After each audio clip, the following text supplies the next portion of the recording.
नमस्कार। सीधे अपने मुद्दे पर आता हूँ। करंट अफेयर जो आजकल पीसीएस एग्जाम में पूछा गया, काफ़ी हद तक हम लोग उसमें अपने जो तौर तरीके थे उस हिसाब से फेल हो गए। कारण ये रहा कि हम लोगों ने पुराने पैटर्न को ध्यान में रखते हुए करंट अफेयर किया और आयोग ने एक नया पैटर्न पूछा। लेकिन देखा जाए तो टॉपिक जब कवर हुए थे पूरे, तो उसमें फैक्ट सारे थे, सब कुछ था। लेकिन उससे विशेष बात थी कि उस तरीके से हम तैयार होकर गए ही न थे कि ऐसा प्रश्न पत्र आएगा, ऐसा करंट अफेयर का प्रश्न आएगा। तो इस कारण से उसको मैं मानूंगा कि वो कहीं ना कहीं हमारे स्तर पर ही सुधार की बहुत ज़्यादा ज़रूरत है। तो अब का जो करंट अफेयर होगा आगे का, अभी तो हम दिसंबर महीने का करंट अफेयर डिस्कस करने जा रहे हैं 2024 का, लेकिन अब का जो करंट अफेयर आएगा जनवरी 2025 से, इसको हम ज़्यादा डिटेल करेंगे। इसमें जैसा कि वो चाह रहे हैं कि डेट भी याद हो, तो हम डेट भी करेंगे। और जैसा कि वो चाह रहे हैं कि हम डिटेल में पहला दूसरा तीसरा इसकी बात करें, तो जितने भी फैक्ट्स हैं, जितने भी डेटाज हैं, उनकी भी हम बात करेंगे और गहराई के साथ बात करेंगे। ये सारी चीज़ें करेंगे। दिसंबर में 15 दिसंबर तक का या 20 दिसंबर तक के बीच का करंट अफेयर थोड़ा सा आपको मिलेगा प्रश्न उस स्तर का जो पहले का था, लेकिन व्याख्या में हम उसको कवर कर लेंगे। तो चलिए शुरू करते हैं। और बिल्कुल आपको परेशान होने की ज़रूरत नहीं है। नए पैटर्न पर अब हम लोग अपने को ढालेंगे, क्योंकि आयोग को हम नहीं बदल सकते, लेकिन अपने पढ़ने के तौर तरीकों को बदल सकते हैं। पहला प्रश्न आपकी स्क्रीन पर है। कवि निक्की जियोवानी का 81 वर्ष की आयु में निधन हो गया। ये किस देश से संबंधित है? ये सीधा सवाल पूछा गया है। और ये जो प्रश्न जब पूछे जाते हैं तो जो कोई पुरस्कार विजेता होता है और या फिर ऐसा कुछ होता है जो नया कुछ करता है, उन्हीं पर प्रश्न पूछे जाते हैं। ये सबसे पहले ध्यान रखिएगा, एक ये अफ्रीकी अमेरिकी थे, अफ्रीकी अमेरिकी थे। सबसे पहले ये बात आपको ध्यान रखनी है। लिंग और नस्ल के मुद्दों पर इन्होंने बहुत महत्वपूर्ण काम किया था। इनको ग्रैमी नामांकन भी मिला था। और जियोवानी जो है ये ब्लैक आर्ट्स मूवमेंट में सबसे आगे रहने वाली में से थी। तो ये इनका संबंध जो था वो संयुक्त राज्य अमेरिका से था। ए वाला ऑप्शन इसका बिल्कुल करेक्ट हो जाएगा। ठीक है ना, संयुक्त राज्य अमेरिका से इनका संबंध था। अगला जो प्रश्न है उसका जवाब दीजिए। भारत के प्रमुख निर्माण, खनन और बुनियादी ढांचे के व्यापार मेले बाउमा कान एक्सपो इंडिया 2024 का उद्घाटन कहाँ पर किया गया? इसका क्या नाम है? Bouma cone expo India 2024। इसका उद्घाटन कहाँ पर किया गया? तो सबसे पहले तो ये ध्यान रखना है कि इसका उद्घाटन किसने किया। अब तो ये भी बहुत सचिव लेवल का प्रश्न पूछ लेता है। तो इसका उद्घाटन किया है केंद्रीय मंत्री नितिन गडकरी ने। सबसे पहले आप ये याद रखिए, नितिन गडकरी के द्वारा इसका उद्घाटन किया गया है बाउमा कान एक्सपो इंडिया 2024 का। और ये निर्माण, खनन और बुनियादी ढांचे से संबंधित है, ये भी बात आपको याद रखनी है। और इसका उद्घाटन ग्रेटर नोएडा में किया गया है। ए ऑप्शन इसका बिल्कुल करेक्ट हो जाएगा। जितनी भी अत्याधुनिक मशीनरी है, टिकाऊ तकनीक है, अगली पीढ़ी के निर्माण के लिए जो उपकरण हैं, उनका प्रदर्शन इसमें किया गया। मोस्ट इंपॉर्टेंट है, मोस्ट इंपॉर्टेंट क्वेश्चन ये है। लागत प्रभावी ब्लूटूथ लो एनर्जी गेटवे जो ब्लूटूथ सक्षम सेंसर को क्लाउड प्लेटफॉर्म से जोड़ता है, किस संस्था द्वारा लॉन्च किया गया? मोस्ट इंपॉर्टेंट है, बढ़िया प्रश्न है। कौन सी संस्था ने इसको किया है ना? और ये AWDH, ये ध्यान रखिएगा, ये जो है मोस्ट इंपॉर्टेंट है। AWADH अवत्स Bluetooth low energy gateway and node system, इसको डेवलप किया गया। इसका नाम वैसे रखा गया है अवध्स, अवध नाम इसका रखा गया है और IIT रोपड़ के द्वारा किया गया है। बी वाला ऑप्शन इसका बिल्कुल करेक्ट हो जाएगा। IIT रोपड़ जो पड़ता है वो कहाँ पर पड़ता है? पंजाब में। IIT रोपड़ के द्वारा इसको किया गया है और 110 करोड़ रुपए के वित्त पोषण के साथ इसका विकास किया गया है और अपनी तरह का पहला लागत प्रभावी सिस्टम है। अपनी तरीके का ये पहला लागत प्रभावी सिस्टम है, इसका ध्यान रखिएगा। अगला जो प्रश्न है, इस वर्ष अंतर्राष्ट्रीय पर्वत दिवस का विषय पर्वत समाधान, नवाचार, अनुकूलन और एक सतत भविष्य के लिए युवा है। इसका जो विषय रखा गया है पर्वत समाधान, नवाचार, अनुकूलन और एक सशक्त भविष्य के लिए युवा है। यह दिवस कब मनाया जाता है? अब आजकल के जो प्रश्न पूछे जा रहे हैं उसमें दिवस बहुत ज़्यादा पूछे जा रहे हैं। दिवसों को, एक महीने के दिवसों को आगे पीछे करके रख दिया जा रहा है, असेंडिंग डिसेंडिंग ऑर्डर लगाने के लिए कह दिया जा रहा है। ठीक है, तो ये मनाया जाता है पर्वत दिवस 12 दिसंबर। अब केवल महत्वपूर्ण दिवस याद रखने से काम नहीं चलेगा, अब आपको ये दिवस भी याद रखने पड़ेंगे, छोटे मोटे दिवस। तो इन सवालों को तो तैयार करने का यही तरीका है कि एक एक करके आप रटेंगे, भले ही ये सुमेलित करने में पूछे जाएं, लेकिन इनको रटना तो एक एक करके ही पड़ेगा। तो 12 दिसंबर इसको याद रखना है। ठीक है, अंतर्राष्ट्रीय पर्वत दिवस, और इस बार का विषय भी याद रखिए, पर्वत समाधान, नवाचार, अनुकूलन और एक सतत भविष्य के लिए युवा। अगला जो प्रश्न है, एशियाई विकास बैंक यानी कि एडीबी ने वित्त वर्ष 2025 के लिए भारत के सकल घरेलू उत्पाद की वृद्धि दर के पूर्वानुमान को 7% से घटाकर कितना कर दिया? पहले इसने एडीबी ने 2025 के लिए रखा था 7%, और उसके बाद में अब इसने कितना कर दिया है घटाकर, ये पूछा जा रहा है। पूर्वानुमान ये घटा दिया है। इसने कहा कि निजी निवेश और आवास मांग में कम वृद्धि हुई है। निजी निवेश और आवास मांग में कम वृद्धि हुई है, और इस कम वृद्धि के कारण हम ये घटा रहे हैं, और इसको करके इसने कर दिया है 6.5%। कितना कर दिया है? 6.5%। और ये दो चीज़ें हैं, स्टेटमेंट बेस में पूछा जाएगा तो कहा जाएगा घटाया है कि बढ़ाया है, तो घटाया है। फैक्ट में पूछा जाएगा तो कितना कर दिया है। तीसरा पूछा जा रहा है क्यों कर दिया है, तो इन्होंने कारण बताया है कि हम इसलिए इसको कम कर रहे हैं क्योंकि निजी निवेश में और जो आवास मांग है उसमें कमी हो रही है ना। तो ग्रोथ जो है वो कम हो रहा है पिछले बार की तुलना में, प्राइवेट इन्वेस्टमेंट और हाउसिंग डिमांड में, इस कारण से ऐसा कर रहे हैं। संयुक्त राष्ट्र पर्यावरण कार्यक्रम यूएनडीपी के 6 पृथ्वी के चैंपियन में से एक के रूप में किस भारतीय पारिस्थितिकविद को शामिल किया गया? इसमें 6 पृथ्वी के चैंपियन चुने गए हैं, है ना, champion of the earth, 6 champion of the earth चुने गए।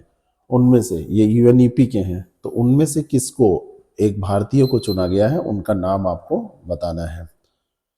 उनका नाम आपको बताना है, तो वह है माधव गाडगिल। क्या नाम है इनका? माधव गाडगिल। ठीक है, माधव गाडगिल मोस्ट इंपॉर्टेंट है। 2024 के लिए संयुक्त राष्ट्र पर्यावरण कार्यक्रम UNEP, united national environment programme, इसके 6 जो इन्होंने पृथ्वी के चैंपियन चुने हैं, 6 चैंपियन ऑफ द अर्थ, उसमें माधव गाडगिल को चुना गया है। ठीक है, बाकी इसमें और लोग भी हैं, और उनका नाम भले आपको न याद रहे, लेकिन इनका नाम याद रखना है।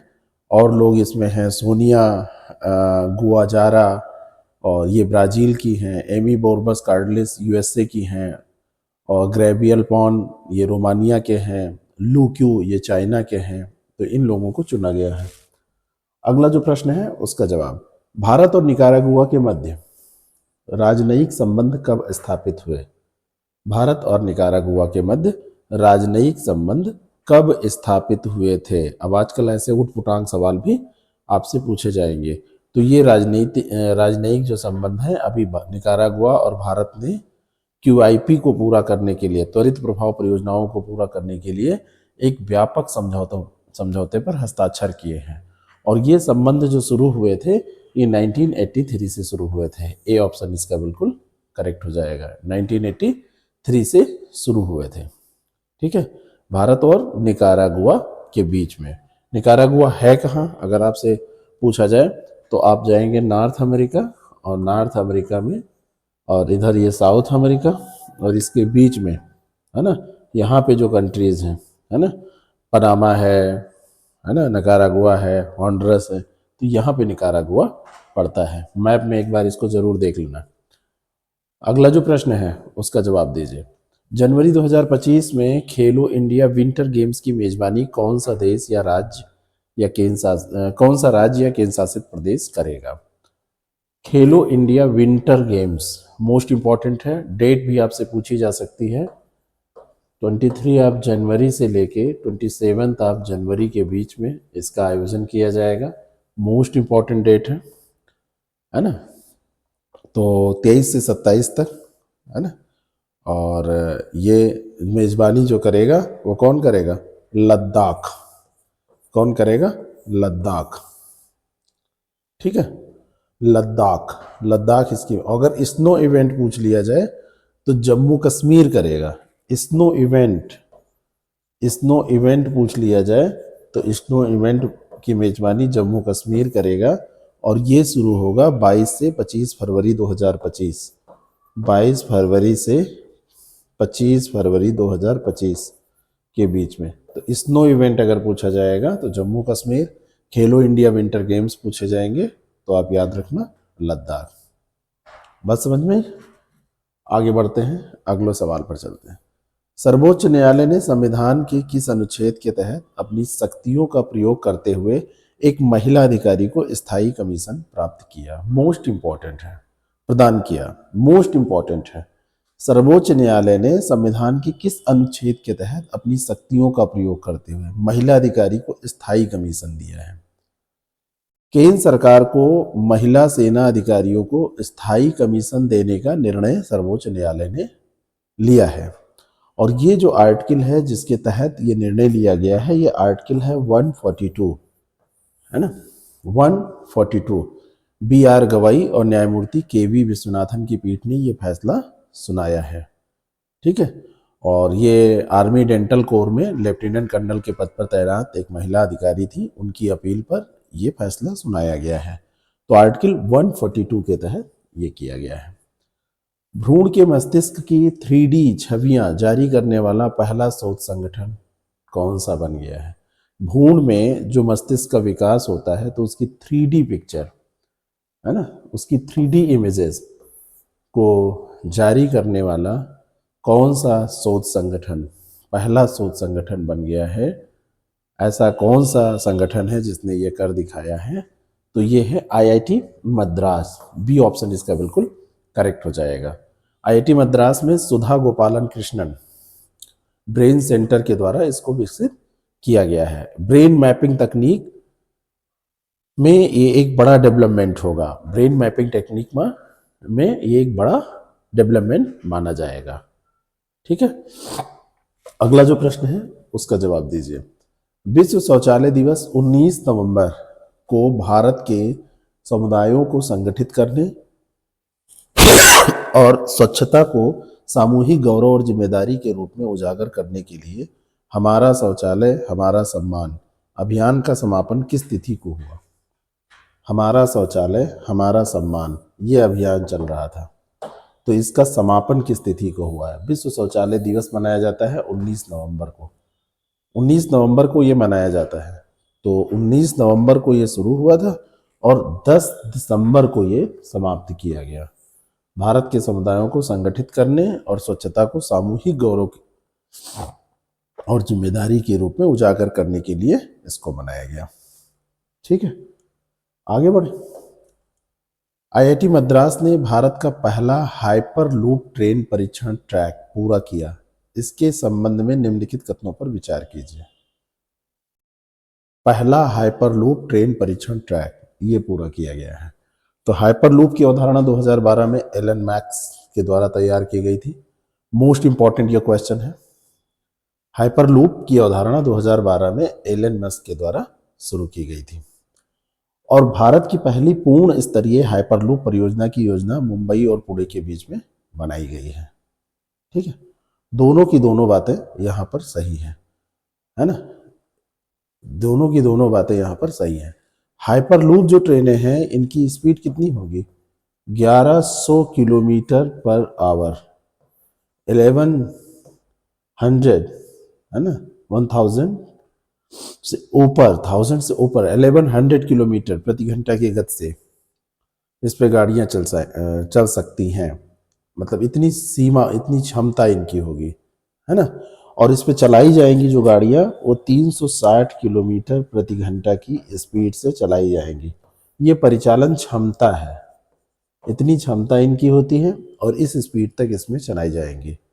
ये जो हाइपरलूप अवधारणा है इसके बारे में ध्यान रखिएगा, अगर डिटेल में आपसे पूछ ले तो ये वैक्यूम सील होता है, घर्षण रहित होता है, वातावरण जो इसका बनाया जाता है उसमें कोई भी घर्षण नहीं होता है, किसी भी तरीके की तब रुकावट नहीं होती है, बहुत तेजी से गाड़ियां इसमें चलती हैं, भाई घर्षण नहीं होगा, एनर्जी भी बचेगी, और 24 से 28 यात्रियों को ले जाने में ये सक्षम होते हैं। जो एक पॉड बनाया जाता है और सीधे कहीं भी रुकेंगे नहीं, जहाँ से चलेंगे उसके बाद में जहाँ पे रुकना है वो वहीं पे, बीच में इसमें ब्रेक नहीं होगा, है ना। तो भारत की पहली पूर्ण स्तरीय हाइपरलूप परियोजना मुंबई से पुणे के बीच में ये बनाई गई है।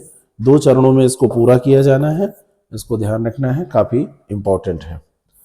अगला जो प्रश्न है, प्रधानमंत्री आवास योजना ग्रामीण को सरकार ने किस वर्ष तक बढ़ाने का फैसला किया है? मोस्ट इम्पॉर्टेंट क्वेश्चन है, कब तक बढ़ाने का फैसला इसको किया गया है।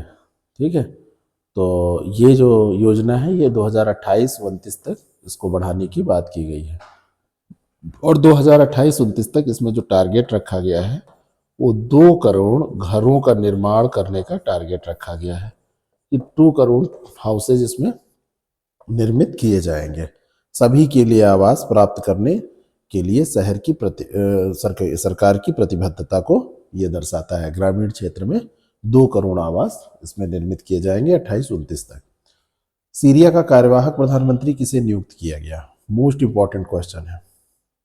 सीरिया की वहाँ जो सरकार है तो उस सरकार का कार्यवाहक प्रधानमंत्री किसे नियुक्त किया गया? इंटरिम गवर्नमेंट का कार्यवाहक प्रधानमंत्री किसे नियुक्त किया गया? तो मोहम्मद अल बशीर को नियुक्त किया गया। मोहम्मद अल बशीर को नियुक्त किया गया।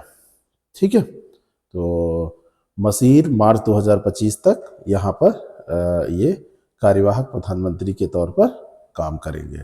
सीरिया की राजधानी क्या है? दमिश्क। सीरिया की राजधानी क्या है? दमिश्क। ये ध्यान रखना, सीरिया की राजधानी जो है वो दमिश्क है। ठीक है, अगला जो प्रश्न है, उत्तर प्रदेश का कौन सा शहर भारत का पहला एकीकृत अपशिष्ट प्रबंधन शहर बनने जा रहा है? एकीकृत अपशिष्ट प्रबंधन शहर, है ना, India's first integrated waste management city, भारत का पहला, और ये टारगेट रखा गया है कि ये सितंबर 2025 तक इसको बना दिया जाएगा, है ना। और ये है गोरखपुर। कौन सा शहर है? गोरखपुर, योगी जी का जो शहर है। ठीक है ना, तो वो है 2025 सितंबर तक गोरखपुर में एकीकृत अपशिष्ट प्रबंधन के लिए ये तैयार हो जाएगा। ठीक है, और जो आसपास के क्षेत्र हैं उनको भी इसका लाभ दिया जाएगा। गुजरात सरकार ने बौद्ध विरासत स्थलों के संरक्षण और संवर्धन के लिए किस देश के साथ एक समझौता ज्ञापन पर हस्ताक्षर किए हैं? एक पैटर्न और इधर देखने को मिला है कि यूपी के ही करंट अफेयर नहीं बल्कि अन्य राज्यों के करंट अफेयर पे भी आयोग ध्यान देता है। वहाँ के करंट अफेयर भी हमेशा पूछता रहा है, तो अभी भी पूछेगा, तो उसके लिए आप तैयार रहिएगा। तो एक साथ समझौता ज्ञापन पर हस्ताक्षर किए गुजरात सरकार ने बौद्ध विरासत स्थलों के संरक्षण के लिए, तो ये थाईलैंड के साथ किए हैं। थाईलैंड में बौद्ध समुदाय के लोग रहते हैं ना, थाईलैंड के साथ, थाई गवर्नमेंट के साथ किए हैं। बौद्ध मूर्त और अमूर्त विरासत, यहाँ पर ध्यान रखिएगा, मूर्त विरासत की भी बात होगी इसमें, और मूर्त के साथ साथ अमूर्त विरासत की भी बात होगी। दोनों के संरक्षण की बात होगी, उसके संवर्धन की बात होगी, उसके विकास की बात होगी, एक दूसरे का सहयोग करेंगे। तो गुजरात पर्यटन और थाईलैंड का जो पर्यटन विभाग है वो एक दूसरे से मिलके काम करेंगे। अगला जो प्रश्न है, निम्नलिखित कथनों पर विचार करके असत्य कथन का चुनाव करें। कौन सा स्टेटमेंट यहाँ पर फॉल्स स्टेटमेंट है ये आपको बताना है। Bharat internet governance forum IIGF 24 का आयोजन 9 to 10 दिसंबर 2024 को बेंगलुरु में किया गया। डेट याद रखना, डेट भी पूछ लेता है। ठीक है, तो और दूसरा है कि भारत इंटरनेट गवर्नेंस फोरम यानी IIGF संयुक्त राष्ट्र इंटरनेट गवर्नमेंट फोरम का भारतीय चैप्टर है। दोनों में से बताइए कि कौन सा गलत है। तो यहाँ पर दिया हुआ है बेंगलुरु में किया गया, जबकि ये किया गया है दिल्ली में। तो पहला हो गया गलत, तो आंसर ये हो गया, और ये दूसरा सही है। तो गलत पूछा जा रहा था, तो ए वाला ऑप्शन इसका बिल्कुल करेक्ट हो जाएगा। इलेक्ट्रॉनिक्स एंड सूचना प्रौद्योगिकी मंत्रालय है ना, मैटी जो है, मैटी और national internet exchange of India NIXI, MeitY और निक्सी, इसके द्वारा इसको क्या किया गया है, इसको समर्थित किया गया है, उसके द्वारा इसको संचालित किया गया है, ये ध्यान रखिएगा। अगला जो प्रश्न है उसका जवाब दीजिए। UBS स्विस बैंक की रिपोर्ट के मुताबिक भारत में अरबपतियों की संख्या 185 तक पहुंच गई है। यहाँ पे क्वेश्चन गलत फॉर्मूलेट हुआ है, कितने तक पहुंच गई है, यही प्रश्न ही था कि कितने तक पहुंच गई है ना। तो UBS की रिपोर्ट के मुताबिक भारत में अरबपतियों की संख्या कितनी पहुंच गई है, 185। गलती से यहाँ पर आंसर लिखा रह गया था। अब देखिए सबसे ज़्यादा जो अरबपति हैं वो किस देश में हैं, और भारत का स्थान क्या है, सबसे ज़्यादा चाइना में है, फिर USA में है, और थर्ड नंबर पर इंडिया में है। ठीक है, और 20% अधिक हो गई है 2024 में, 185 हो गई है। 2023 में अगर देखा जाए तो 153 अरबपति थे 2023 में, और ये अब बढ़कर 185 हो गए हैं। ठीक है, चीनी अर्थव्यवस्था में देखा जाए तो अरबपतियों की संख्या में गिरावट आई है, बावजूद इसके अरबपति अभी भी चाइना में सबसे ज़्यादा है। अगला जो प्रश्न है, किस राज्य ने कारीगरों और शिल्पकारों को सशक्त बनाने के लिए क्लैगनार हस्तशिल्प योजना शुरू की है? क्लैगनार हस्तशिल्प योजना, तो क्लैगनार हस्तशिल्प योजना शुरू की गई है तमिलनाडु सरकार के द्वारा, कारीगर और शिल्पकारों को सपोर्ट करने के लिए। ठीक है, कारीगरों और शिल्पकारों को सपोर्ट करने के लिए, और इसमें ये लक्ष्य रखा गया है कि जो भी कारीगर हैं, जो भी हस्तशिल्प कलाकार हैं, जो हस्तशिल्प का काम करते हैं, योजना का लाभ लेना चाहते हैं, तो 35 वर्ष तक उनकी आयु होनी चाहिए, 35 वर्ष तक लाभार्थी होने चाहिए। उनको 5% ब्याज अनुदान दिया जाएगा, लोन वगैरह दिया जाएगा कम पैसे में, तो वो अपना काम कर पाएंगे। किस संस्था ने म्यूल हंटर नामक एक आर्टिफिशियल इंटेलिजेंस यानी AI और लर्निंग मशीन ML आधारित मॉडल की शुरुआत की घोषणा की है? किस संस्था के द्वारा ऐसा किया गया है? एक्चुअली यहाँ पर मैं बताना चाहता हूँ कि जो म्यूल हंटर नामक artificial intelligence machine learning system है, ये बेसिकली डिजिटल, जो आजकल आप देख रहे हैं धोखाधड़ी हो रही है, डिजिटल जो फ्रॉड हो रहे हैं, ये डिजिटल फ्रॉड को रोकने के लिए इसको इनिशिएट किया गया है, और इसको भारतीय रिजर्व बैंक RBI के द्वारा इसको शुरू किया गया है। भारतीय रिजर्व बैंक के द्वारा इसको शुरू किया गया है। ठीक है, और RBI बुनियादी स्तर पर ऐसी सुविधा तैयार करना चाहता है जहां पर कोई चांस ही ना रह जाए धोखाधड़ी का, इसीलिए वो प्रयास कर रहा है। महाराणा प्रताप बागवानी विश्वविद्यालय के मुख्य परिसर की आधारशिला प्रधानमंत्री नरेंद्र मोदी के द्वारा कहाँ पर रखी गई? महाराणा प्रताप बागवानी विश्वविद्यालय, तो ये ध्यान रखिएगा, ये आपका पानीपत में, और पानीपत आपका पड़ता है हरियाणा में। कहाँ पर? हरियाणा में। तो हरियाणा में ये आधारशिला रखी गई है, और यहाँ पे अब विश्वविद्यालय है तो स्नातक स्नातकोत्तर पाठ्यक्रम यहाँ पर चलेंगे, ये बताने की तो ज़रूरत है नहीं। 9 सितंबर 2014 को LIC की बीमा सखी योजना का शुभारंभ हुआ। ये किस आयु वर्ग की महिलाओं को लाभान्वित करेगी? बीमा सखी योजना किसके द्वारा है? LIC, और इसमें जो एज ग्रुप रखा गया है वो 18 से 70 साल की महिलाओं का एज ग्रुप रखा गया है। 9 दिसंबर को बीमा सखी योजना का शुभारंभ किया गया है। 18 से 70 आयु वर्ग की महिलाएं इसमें पार्टिसिपेट करेंगी, मतलब इसका लाभ उठा सकती हैं। वुमेन्स के लिए है, मेन के लिए नहीं है ना, मेल के लिए नहीं है, फीमेल्स के लिए है। भारतीय रिजर्व बैंक का 26वां गवर्नर किससे नियुक्त किया गया? मोस्ट इंपॉर्टेंट क्वेश्चन है। 26वां गवर्नर भारतीय रिजर्व बैंक का किसे नियुक्त किया गया है? अभी तक ये राजस्व सचिव थे। अब तो सवाल ऐसे भी पूछा जा सकता है ना, तो ये अभी तक थे राजस्व सचिव और नाम है इनका संजय मल्होत्रा। संजय मल्होत्रा को भारतीय रिजर्व बैंक का गवर्नर नियुक्त किया गया है। 11 दिसंबर 2024 से इनका कार्यकाल शुरू हो रहा है और 3 साल तक इनका जो कार्यकाल होगा वो 3 साल तक होगा और शक्तिकांत दास का स्थान ये ले रहे हैं। 6 साल तक शक्तिकांत दास ने कार्य किया है। बड़ा लंबा कार्यकाल इनका रहा है और ये इन्होंने जो डायरेक्ट इनडायरेक्ट टैक्स है तो उसकी पॉलिसी मेकिंग में संजय मल्होत्रा का बहुत ही महत्वपूर्ण योगदान रहा है। ठीक है, ये ध्यान रखिएगा, मोस्ट इंपॉर्टेंट योगदान रहा है। 2018 में 12 दिसंबर को शक्तिकांत दास बैठे थे, तब से यही थे। मौसम की भविष्यवाणी के लिए एआई मॉडल जेनकास्ट को किस कंपनी ने लॉन्च किया? एआई मॉडल जिसका नाम क्या है?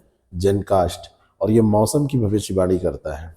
तो ये किसने लॉन्च किया है? जेनकास्ट, मोस्ट इंपॉर्टेंट है। जेनकास्ट मोस्ट इंपॉर्टेंट है, पूछा जा सकता है आपसे। सबसे बड़ी बात यह है कि ये दुनिया की शीर्ष परिचालन पूर्व अनुमान प्रणाली है।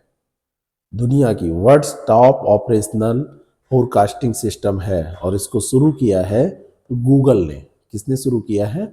गूगल ने इसको शुरू किया है। ठीक है, गूगल के द्वारा इसको शुरू किया गया है। मौसम की भविष्यवाणी के लिए जेनकास्ट है। कर्नाटक के पूर्व मुख्यमंत्री और केंद्रीय मंत्री एस.एम. कृष्णा के संबंध में निम्नलिखित कथनों पर विचार कीजिए। एम.एस. कृष्णा 6 दिसंबर 2004 से 8 मार्च 2008 तक महाराष्ट्र के राज्यपाल रहे। वे 1982 में संयुक्त राष्ट्र और 1965 में न्यूजीलैंड में राष्ट्रमंडल संसदीय सम्मेलन में भारतीय प्रतिनिधिमंडल का हिस्सा रहे। ठीक है, अभी इनका निधन हो गया है और दोनों बातें इनके बारे में सही हैं। किसके बारे में? कर्नाटक के पूर्व मुख्यमंत्री और केंद्रीय मंत्री रह चुके एस.एम. कृष्णा। एस.एम. कृष्णा के बारे में ये दोनों की दोनों बातें सही दी हुई हैं, ध्यान रखना है इसको। ठीक है, आगे बढ़ते हैं, अगले प्रश्न पर चलते हैं। निम्नलिखित कथनों में से कौन सा असत्य कथन है, इस पर विचार करें। यूनेस्को ने तमिलनाडु के तंजावुर जिले के, आजकल के प्रश्न ऐसे आ रहे हैं, मैंने कहा ना कि कुछ प्रश्न मैंने ऐसे भी आपको आज मतलब देने का फैसला किया था।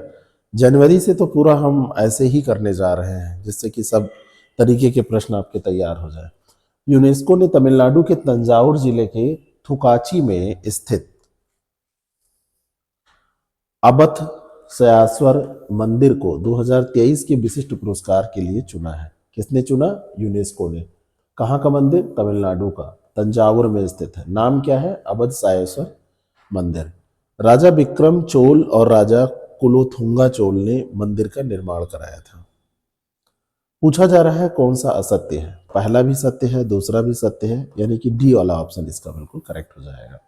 बहुत पुराना मंदिर है, 1300 साल पुराना मंदिर है। अपनी सांस्कृतिक विरासत के संरक्षण के लिए इसको मान्यता दी गई है। चोल और राजा थे विक्रम चोल और राजा कुलोथुंगा चोल, उन्होंने मंदिर का निर्माण करवाया था और इसमें माना जाता है कि इसमें 5 जो है वो प्रकारम मौजूद हैं मंदिर में। अतीत में 5 प्रकारम मौजूद थे, ऐसा माना जाता है।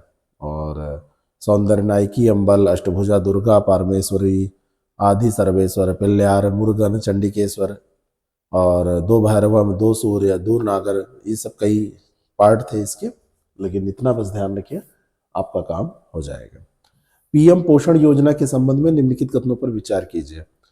एक केंद्र प्रायोजित पहल है पीएम पोषण योजना। पहले इसके बारे में पढ़ लीजिए, फिर ऑप्शन आपको दिखाते हैं। पीएम पोषण योजना एक केंद्र प्रायोजित पहल है। प्रत्येक स्कूल दिवस पर बाल वाटिका और 10 लाख से अधिक सरकारी और सरकारी सहायता प्राप्त स्कूलों में कक्षा 1 से 8 तक 11.7 करोड़ छात्रों को एक गर्म पका हुआ भोजन प्रदान करने का इसमें लक्ष्य रखा गया है। पहला स्टेटमेंट यह है। दूसरा है पीएम पोषण योजना के तहत सामग्री लागत में केंद्रीय शिक्षा मंत्रालय द्वारा 13.7 प्रतिशत की वृद्धि की गई है। तो पीएम पोषण योजना एक केंद्र प्रायोजित योजना है जिसको कहते हैं पीएम पोषण, प्रधानमंत्री पोषण शक्ति निर्माण। पूरा नाम है इसका प्रधानमंत्री पोषण शक्ति निर्माण। और दोनों की दोनों बातें यहाँ पर सही हो जाएंगी, यानी कि बोथ स्टेटमेंट आर करेक्ट। दोनों स्टेटमेंट यहाँ पर करेक्ट हो जाएंगे, दोनों स्टेटमेंट यहाँ पर करेक्ट हो जाएंगे। इसके बारे में जो दिया है ये भी सही है। और कक्षा 1 से कक्षा 8 तक यानी क्लास 1 टू क्लास 8 ये बच्चों को लाभान्वित करेगी। उद्योग और आंतरिक व्यापार संवर्धन विभाग ने भारतीय स्टार्टअप में निवेश करने और उन्हें सलाह देने के लिए किस कंपनी के साथ एक समझौता ज्ञापन पर हस्ताक्षर किया? उद्योग और आंतरिक व्यापार संवर्धन विभाग के द्वारा किया गया है और भारतीय स्टार्टअप में निवेश करने और उन्हें सलाह देने के लिए किस कंपनी के साथ ये किया है? तो ये किया है फ्लिपकार्ट के साथ। किसके साथ किया है? फ्लिपकार्ट के साथ। ए ऑप्शन इसका बिल्कुल करेक्ट हो जाएगा, फ्लिपकार्ट के साथ किया है। ठीक है, ई कॉमर्स मार्केट प्लेस है ना फ्लिपकार्ट, उसी के साथ साझेदारी की गई है। अगला जो प्रश्न है, 82वें गोल्डन ग्लोब अवार्ड्स में सर्वश्रेष्ठ निर्देशक मोशन पिक्चर श्रेणी में नामांकित होने वाली पहली भारतीय निर्देशक कौन बनी है गोल्डन ग्लोब अवार्ड्स में? तो इनका नाम याद रखना मोस्ट इंपॉर्टेंट है। आजकल तो कई साथ में देके सुमेलित करने में पूछ लिया जाता है। तो यह है पायल कपाड़िया। पायल कपाड़िया, अपनी फिल्म इनकी है all we imagine as light. All we imagine at light, ये इनकी फिल्म है। ठीक है, उसके लिए 22वें 82 है ना 82वें गोल्डन ग्लोब अवार्ड्स में सर्वश्रेष्ठ निर्देशक मोशन पिक्चर श्रेणी में नामांकित किया गया है इनको। विश्व मानवाधिकार दिवस प्रतिवर्ष 10 दिसंबर को दुनिया भर में मनाया जाता है। विश्व मानवाधिकार दिवस का इस बार का विषय क्या रहा है? हमारे अधिकार हमारा भविष्य। हमारे अधिकार हमारा भविष्य। ठीक है, 1948 में इसको अपनाया गया था, तब से यह मनाया जा रहा है। हमारे अधिकार हमारा भविष्य। ठीक है, हमारे अधिकार हमारा भविष्य। अगला जो प्रश्न है, बाजार मानदंडों और स्टॉक ब्रोकर नियमों का उल्लंघन के आधार पर सेबी ने किस कंपनी पर 9 लाख का जुर्माना लगाया? सेबी ने किस कंपनी पर 9 लाख का जुर्माना लगाया? तो ये रिलायंस सिक्योरिटीज पर लगाया है। रिलायंस से कोई क्षेत्र अब छूटा नहीं है, अछूता नहीं है। हर क्षेत्र में रिलायंस, आप रिलायंस के टमाटर से लेके रिलायंस के हवाई जहाज तक खरीद सकते हैं, है ना। सब कुछ तो मिल जाएगा, हर क्षेत्र में तो है। कोई भी क्षेत्र ऐसा नहीं है जिसमें रिलायंस ना हो। अब धीरे धीरे धीरे धीरे धीरे डेली बेसिक जितनी नीड्स की चीज़ें हैं ना, सब में रिलायंस प्रवेश करता चला जा रहा है। ठीक है, तो ये रिलायंस सिक्योरिटीज़ पर लगाया गया है। कितना लगाया गया है? ये जुर्माना छोटा सा है, कितना? 9 लाख। 9 लाख का जुर्माना लगाया। 9 लाख रुपए क्या है, दे देंगे वो। केंद्रीय ऊर्जा और आवास एवं शहरी मामलों के मंत्री मनोहर लाल के विजयवाड़ा में ऊर्जा वीर योजना का शुभारंभ किया गया। मनोहर लाल ने किया। तो ऊर्जा वीर योजना का उद्देश्य क्या है ना। ऑब्जेक्टिव ऑफ ऊर्जा वीर योजना, पर्पज क्या है इसका, ऑब्जेक्टिव क्या है इसका? तो ऊर्जा दक्षता और नवीकरणीय ऊर्जा को बढ़ावा देना। नवीकरणीय ऊर्जा पहल को बढ़ावा देना, ऊर्जा दक्षता और नवीकरणीय ऊर्जा पहल को बढ़ावा देना। ठीक है, ये ध्यान रखना है। हर साल 9 दिसंबर को अंतर्राष्ट्रीय भ्रष्टाचार, अब ये ध्यान रखना, जैसे 10 दिसंबर को मानवाधिकार, याद हो गया ना मानवाधिकार, ऐसे याद रखिए 9 दिसंबर को अंतर्राष्ट्रीय भ्रष्टाचार विरोधी दिवस। एक ही साथ पूछ लेते हैं सब ना। तो अंतर्राष्ट्रीय भ्रष्टाचार विरोधी दिवस 2024 का विषय आपसे पूछा जा रहा है कि विषय क्या है। तो भ्रष्टाचार के खिलाफ युवाओं के साथ एकजुट होना, कल की अखंडता को आकार देना। एकजुट होना, खिलाफ एकजुट, ये बी वाला हो जाएगा, ए नहीं होगा। ए नहीं होगा, बी हो जाएगा। युवाओं के साथ एकजुट होना और कल की अखंडता को आकार देना, ये दोनों दोनों चीजें इसमें रहेंगी। 9 दिसंबर को मनाया जाता है, ये मोस्ट इम्पॉर्टेंट है ना। और ये सबसे पहले मनाया गया था 2005 में। 2005 से हर साल मनाया जाता है। दिवसों की संख्या भी बहुत ज़्यादा हो गई है, बहुत सारे दिवस अब मनाए जाते हैं ना। नेक्स्ट क्वेश्चन, अगला जो प्रश्न है, 2024 का इंदिरा गांधी शांति निरस्त्रीकरण और विकास पुरस्कार किसे दिया जाएगा? इंदिरा गांधी शांति निरस्त्रीकरण, है ना, ये चिली की पूर्व राष्ट्रपति हैं जिनका नाम है वेरोनिको मिशेल, उन्हीं को दिया जाएगा ना, मिशेल वैसेलेट, बी। इनका पूरा नाम है वेरोनिको मिशेल वैसेलेट जो जेरिया। इनका पूरा नाम याद कर लीजिए,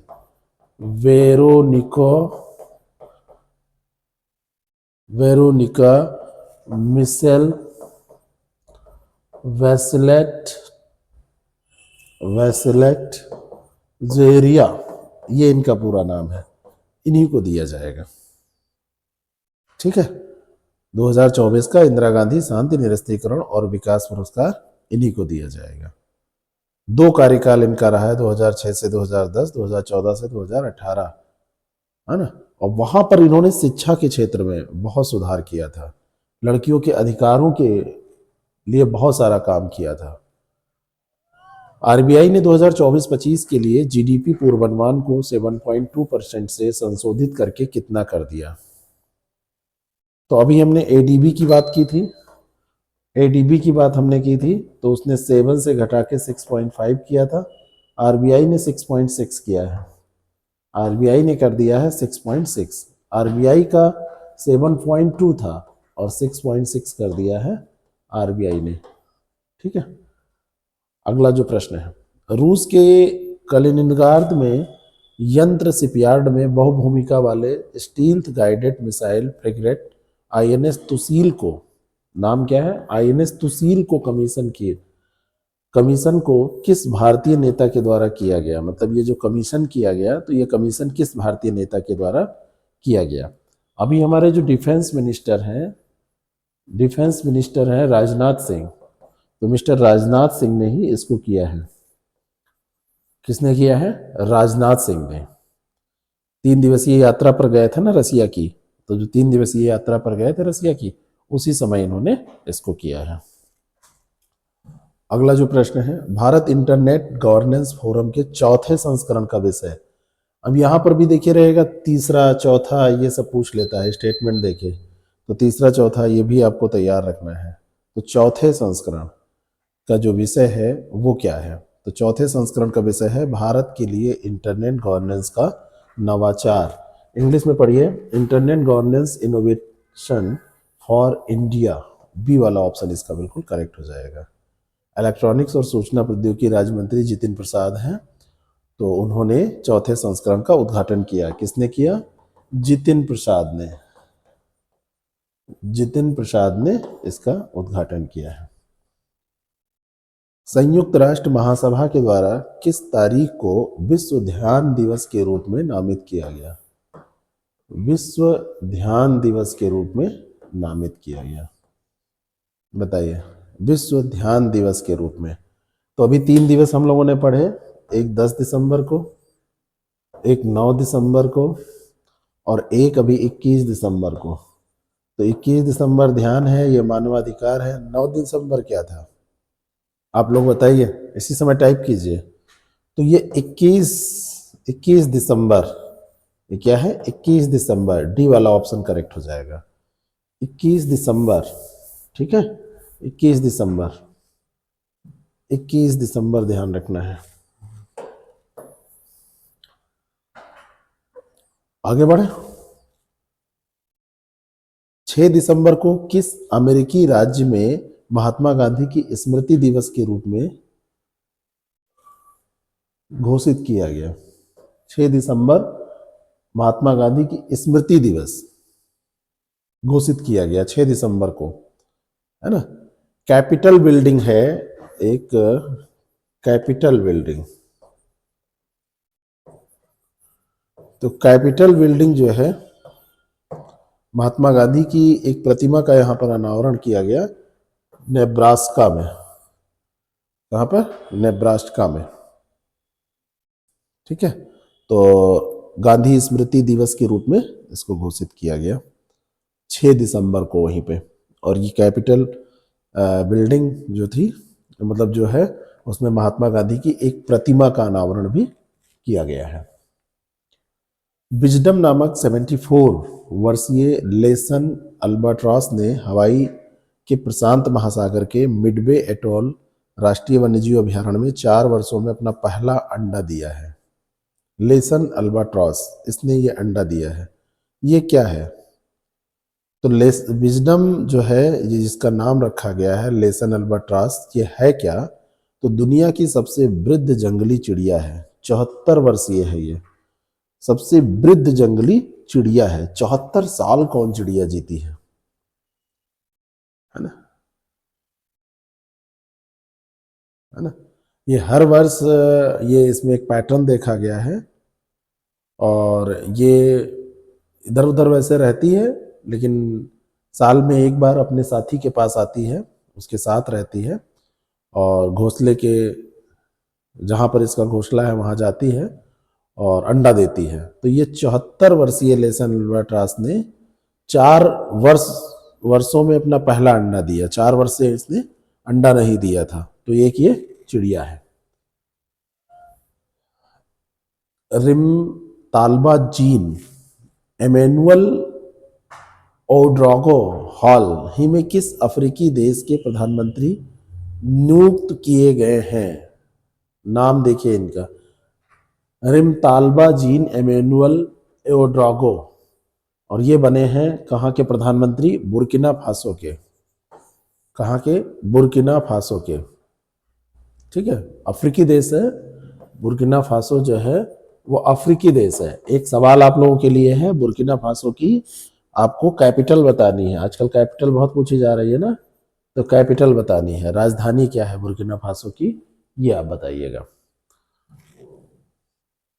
बांग्लादेश ने किस देश को हराकर पुरुष एशिया अंडर 19 क्रिकेट कप जीता? किस देश को हराकर जीता है? तो ये भारत को हराकर जीता है। 59 रनों से हराया था। किसने जीता था? भारत को हराकर बांग्लादेश ने जीता है। ठीक है, भारत को अंडर 19 में 59 रनों से हराकर ये जीता है।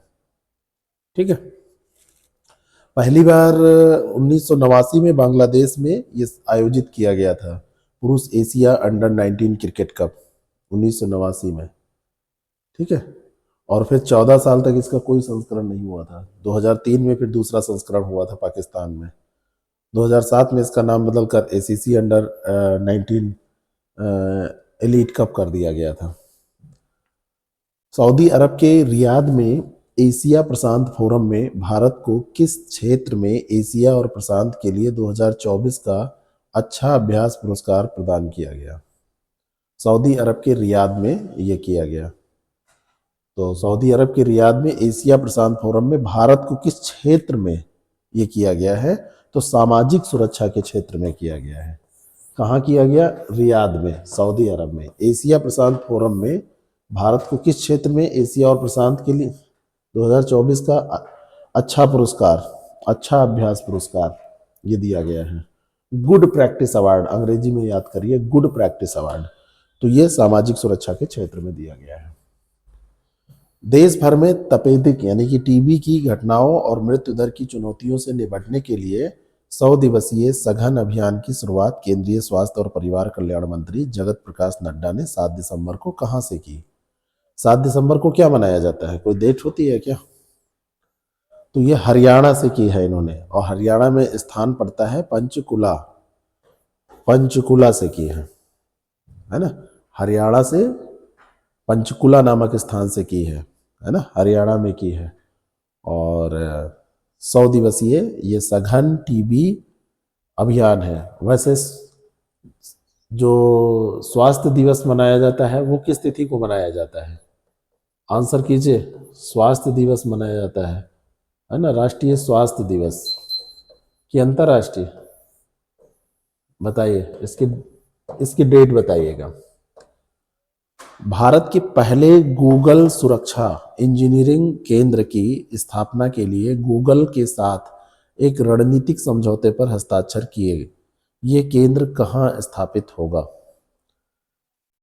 गूगल सुरक्षा इंजीनियरिंग केंद्र की स्थापना के लिए गूगल के साथ जो रणनीतिक समझौता हुआ है, तो ये तेलंगाना में हैदराबाद पड़ता है। तेलंगाना की राजधानी क्या है? हैदराबाद। तो वहीं पर इसको स्थापित किया जाएगा। तेलंगाना सरकार ने हैदराबाद में भारत में पहला गूगल सुरक्षा इंजीनियरिंग केंद्र जीसैक, ये फर्स्ट जीसैक कहां पर होगा? फर्स्ट जीसैक आपसे पूछा जाए तो ये हैदराबाद में होगा। पीएम ई विद्या डीटीएच 24/7 चैनल लॉन्च किया गया। तो ई विद्या किसके लिए लॉन्च किया गया है? तो पीएम ई विद्या डीटीएच 24 चैनल ये भारतीय सांकेतिक भाषा के लिए लॉन्च किया गया है। हमारे जो केंद्रीय शिक्षा मंत्री हैं उनका नाम क्या है? उनका नाम है धर्मेंद्र प्रधान। तो धर्मेंद्र प्रधान जी ने इसको लॉन्च किया है। धर्मेंद्र प्रधान जी के द्वारा इसको लॉन्च किया गया है। ठीक है, भारतीय सांकेतिक भाषा को बढ़ावा देने के लिए प्रयास किया जाएगा। भारत संयुक्त राष्ट्र के नारकोटिक ड्रग्स आयोग की अध्यक्षता करेगा। संयुक्त राष्ट्र का जो नारकोटिक ड्रग्स आयोग है उसकी भारत अध्यक्षता करेगा। इसके संबंध में निम्नलिखित कथनों पर विचार कीजिए। यह फर्स्ट टाइम है जब भारत को इस महत्वपूर्ण संयुक्त राष्ट्र निकाय का अध्यक्ष नामित किया गया है। नारकोटिक ड्रग्स आयोग की स्थापना आर्थिक और सामाजिक परिषद इकोसोक के द्वारा 1946 में की गई थी। ठीक है, तो बताइए, ये पॉलिसी मेकिंग बॉडी है किसकी? संयुक्त राष्ट्र की, नारकोटिक्स ड्रग्स विषय पर। और ये दोनों बातें सही हैं। 1946 में इकोसोक के द्वारा इसकी स्थापना की गई थी और भारत पहली बार इसकी अध्यक्षता करने जा रहा है। अगला जो प्रश्न है, चौथी मेकांग गंगा धम्म यात्रा के संबंध में निम्नलिखित कथनों पर विचार कीजिए। चौथी मेकांग गंगा धम्म यात्रा सारनाथ में शुरू की गई। मोस्ट इंपॉर्टेंट क्वेश्चन है, बहुत ही ज्यादा इंपॉर्टेंट क्वेश्चन है। आपको सत्य कथन बताने हैं। ये शुरू हुई है दिल्ली में। पहला हो गया गलत। चौथी मेकांग गंगा धम्म यात्रा का उद्देश्य मेकांग और गंगा सभ्यताओं को आपस में जोड़ने वाले संबंधों को गहरा करना है। 20 से अधिक बौद्ध विशेषज्ञ, सेवानिवृत्त सिविल सर्विस सेवक, थाईलैंड के प्रतिष्ठित निवासी, ये सब दिल्ली आए थे इसमें। तो दूसरा तो सही है लेकिन पहला यहां पर गलत हो जाएगा। ठीक है, थाईलैंड और भारत धम्म यात्रा के भागीदार हैं। थाईलैंड और प्लस इंडिया, ये इसके भागीदार देश है। ठीक है, थाईलैंड और इंडिया ये भागीदार देश हैं। अगला जो प्रश्न है, कर्मयोगी प्लेटफॉर्म के संबंध में निम्नलिखित कथनों पर विचार कीजिए। पुदुचेरी आईजीओटी कर्मयोगी प्लेटफॉर्म में शामिल होने वाला भारत का 14वां राज्य या केंद्र शासित प्रदेश बन गया है। कौन? पुदुचेरी आईजीओटी कर्मयोगी प्लेटफॉर्म में शामिल होना। पुदुचेरी आईजीओटी कर्मयोगी प्लेटफॉर्म सरकारी अधिकारियों को उनकी दक्षता निर्माण यात्रा में मार्गदर्शन प्रदान करने वाला एक ऑनलाइन प्लेटफॉर्म है। आपको बताना है कि निम्नलिखित में से कौन सा कथन सत्य है। सत्य कथन बताना है, सत्य कौन सा है? तो दोनों सही है। कर्मयोगी भारत और दक्षता निर्माण आयोग के साथ ये समझौता पुदुचेरी सरकार के द्वारा किया गया है। ठीक है, ये बिल्कुल सही है। ऑनलाइन शिक्षण, योग्यता प्रबंधन, कैरियर प्रबंधन, मेंटरशिप, इवेंट, नेटवर्किंग, इन 6 कार्यात्मक केंद्रों को ये इंटीग्रेट करने का काम करता है। सहकारी क्षेत्र में दुनिया की सबसे बड़ी अनाज भंडारण योजना के पायलट चरण के तहत भारत भर के राज्यों में प्राथमिक कृषि ऋण समितियों में गोदामों का सफलतापूर्वक निर्माण किया गया है। तो कितने गोदामों का सफलतापूर्वक निर्माण किया गया है सहकारी क्षेत्र में दुनिया की सबसे बड़ी अनाज भंडारण योजना के पायलट चरण के तहत कितने का निर्माण किया गया है?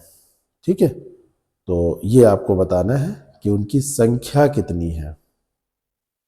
11 राज्यों में प्राथमिक कृषि ऋण समितियों में गोदामों का सफलतापूर्वक निर्माण ये किया गया है। तो कितने राज्यों में किया गया है?